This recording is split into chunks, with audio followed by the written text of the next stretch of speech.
இந்த சீசன்ல தரமான கம்பேக் கொடுத்த ஒரே டீம்னா அது பாட்னா மட்டும்தான். ஏன்னா இந்த சீசனோட ஸ்டார்டிங்ல கிட்டத்தட்ட எல்லா மேட்சஸுமே தோத்துட்டு மட்டும் தான் இருந்தாங்க.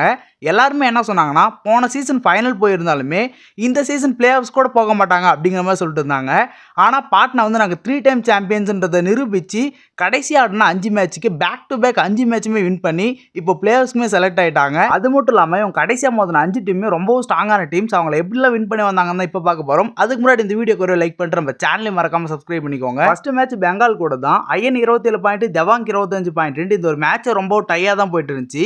கடைசியில் பாட்னா 59, பெங்கால் 49 இந்த ஒரு மேட்சை பாட்னா ஜெயிச்சாங்க. அடுத்த மேட்ச் புனேரி கூட டேபிள் டாப்ல இருக்கிற டீம் கண்டிப்பா பாட்னா தோத்துருவாங்கன்னு எதிர்பார்த்தா ஐயன் 17 பாயிண்ட் எடுத்து பாட்னா 38, புனேரி 27 இந்த மேட்சும் பாட்னா ஜெயிச்சாங்க. அதுக்கப்புறம் உடனே டெல்லி கூட கண்டிப்பா இந்த ஒரு மேட்சை பாட்னா தோத்துருவாங்கன்னு பார்த்தா ஐயன் 20 பாயிண்ட் எடுத்து ஒரு புது ரெக்கார்டே பண்ணாங்க.